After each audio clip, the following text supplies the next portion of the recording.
우리가 계속하여서 사사기를 묵상하고 있는데 사사기에는 보면 계속해서 반복되는 패턴이 있죠. 이스라엘이 하나님을 떠나서 이방인들의 문화에 동화되고 또 그들의 우상을 섬김으로써 하나님 앞에 악을 행합니다.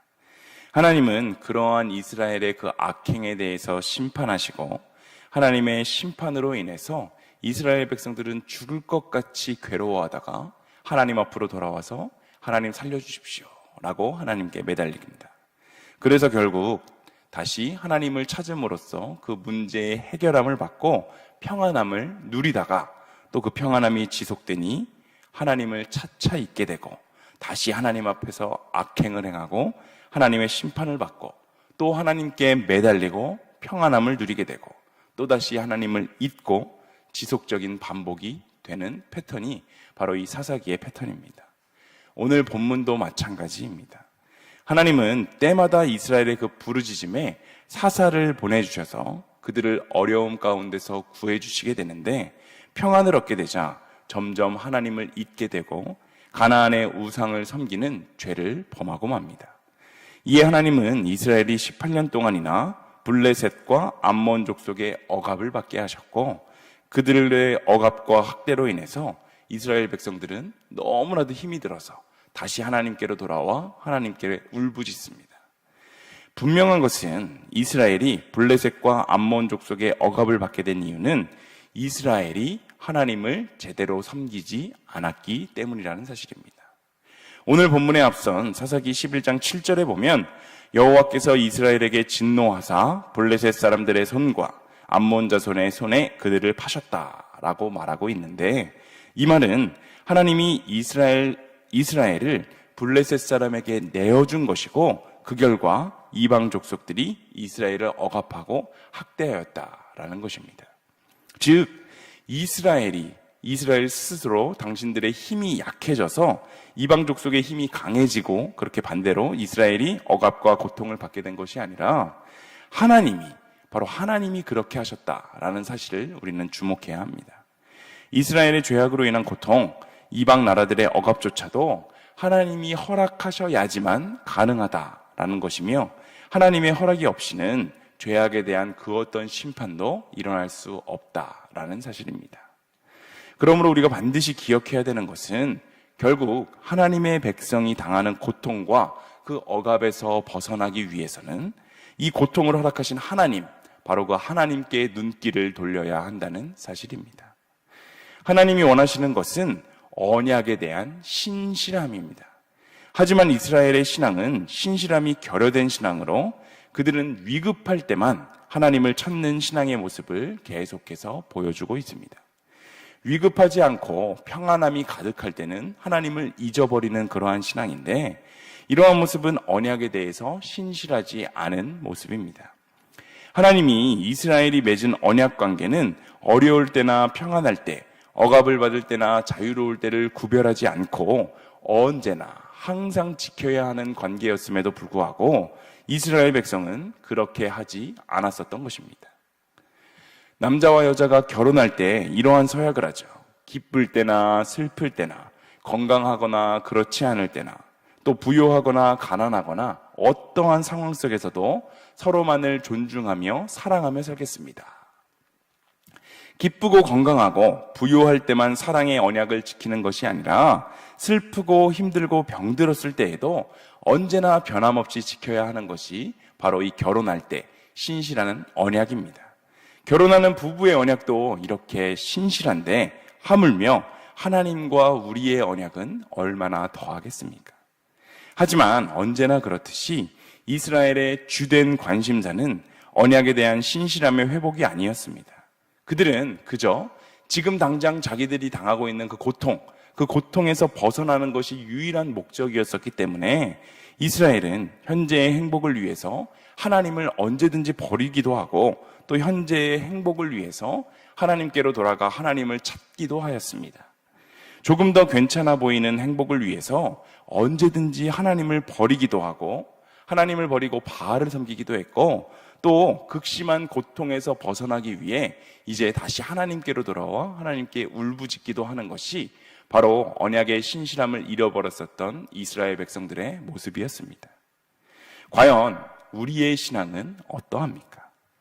하나님을 믿고 따르는 것이 이 생에서의 삶에서 다른 사람들보다 조금 더 큰 복을 받고 조금 더 많은 돈을 벌기 위함입니까? 아니면 나를 구원해 주신 하나님의 은혜를 기억하면서 언제나 변함없이 신실하게 하나님을 찾는 그러한 신앙의 모습입니까? 하나님은 우리의 삶이 어려울 때만 찾는 그러한 해결사가 아닙니다. 하나님과 우리의 관계는 단지 어려운 문제를 해결해 주시는 관계가 아니라 언제나 사랑으로 동행하는 관계여야 합니다. 이것은 행복할 때나 불행할 때나 기쁠 때나 슬플 때나 또 실패했을 때나 성공할 때나 상관없이 매일매일 사랑하고 순종하며 따르는 관계임을 기억하며 특별히 우리 각자의 삶에 역사하셔서 우리를 구원해 주신 그 하나님의 사랑을 깊이 깨달았던 순간이 있지 않습니까? 그 순간을 기억하며 항상 잊지 않고 살아야 합니다. 하나님은 우리를 죄에서 구원하여 주시고 천국 백성이 되게 해주셨을 뿐만이 아니라 인생의 크고 작은 위기 앞에서 언제나 우리를 구해주시고 지금도 우리의 손을 붙잡고 함께 걸어가 주고 계신 분이십니다. 나아가 과거의 하나님의 은혜, 그 은혜를 기억할 뿐만이 아니라 오늘도 나의 삶에 세세히 개입하셔서 나를 복된 길로 인도해 주시는 분이 바로 우리가 믿고 따르는 하나님임을 기억하며 오늘도 나를 구원해 주신 그 하나님의 은혜, 그 새롭게 감격하며 감사하는 삶을 살아내시는 일신교회 모든 성도님들이 되시기를 소망합니다. 본문 사사기 10장 17절에 보면 이스라엘을 18년 동안이나 괴롭혔던 그 암몬 자손이 이스라엘을 공격하기 위해서 길르앗에 진을 치고 이스라엘은 암몬의 공격을 막기 위해서 미스바에 진을 쳤다라고 말합니다.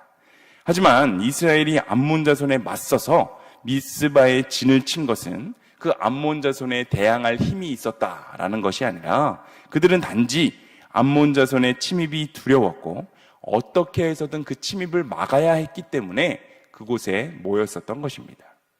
이스라엘의 군사들이 모이긴 했지만 그 군사들을 이끌 군사적 지도자는 없었습니다.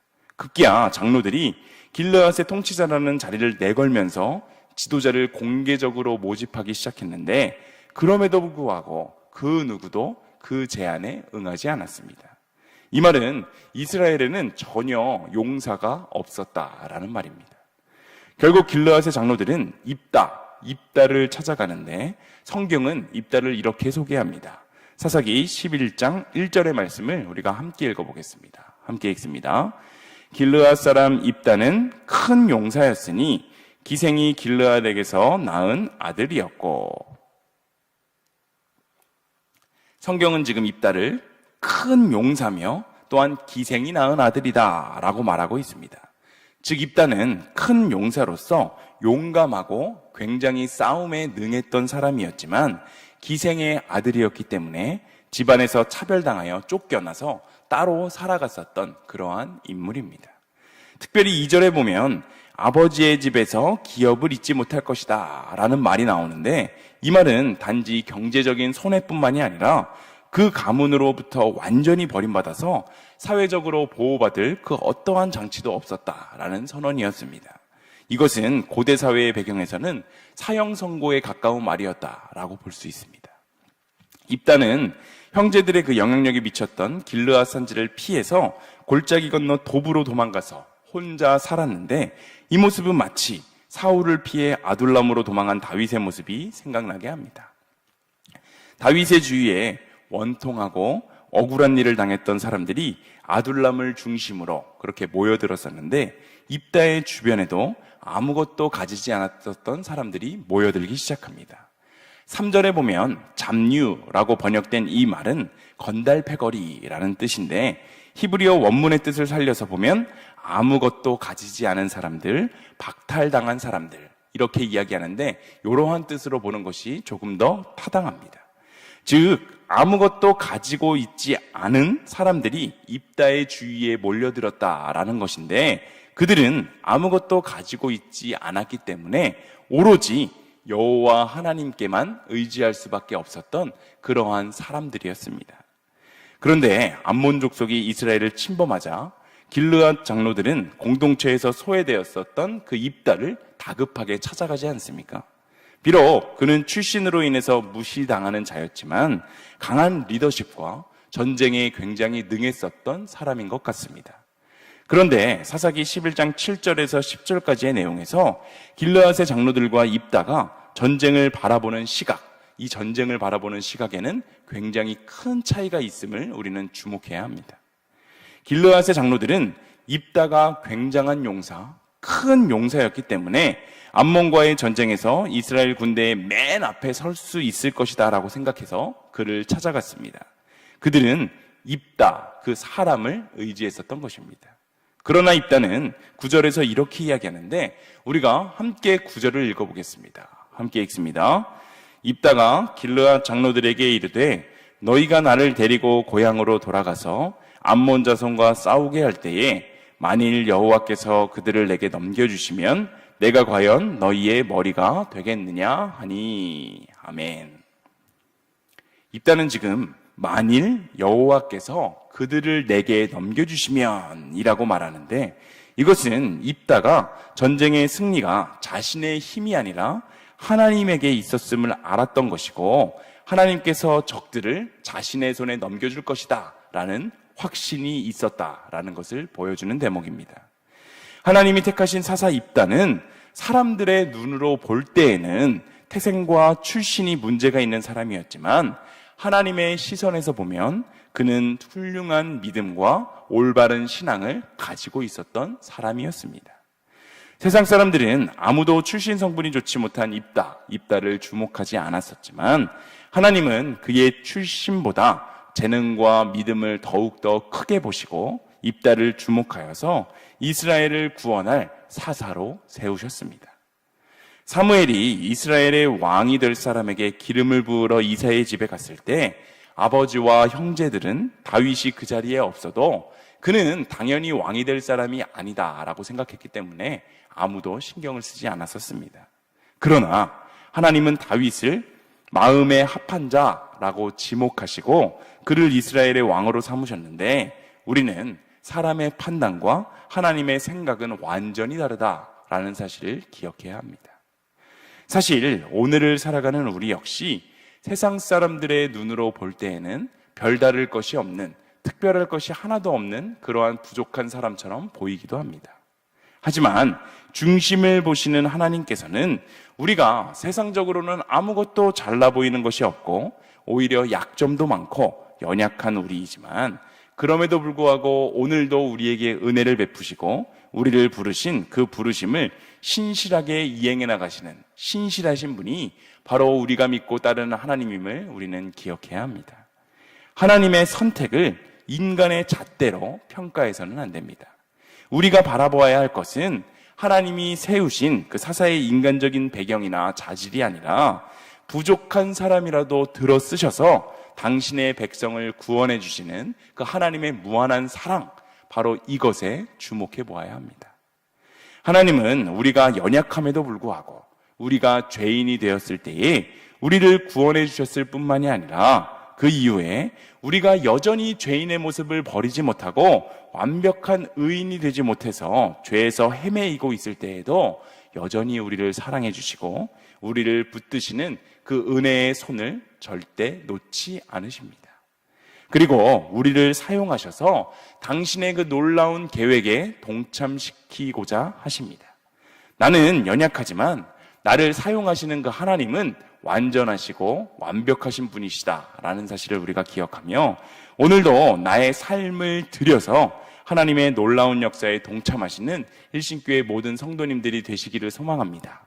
특별히 나의 연약함과 나의 약점에도 불구하고 나를 버리지 않고 나의 손을 놓지 않으시며 나를 구원의 길로 인도하셔서 모든 것을 이루시는 그 하나님의 손길, 하나님의 신실하심을 바라보며 오늘 하루도 각자의 자리에서 승리하시는 일신교회 모든 성도님들이 다 되시기를 간절히 소망합니다.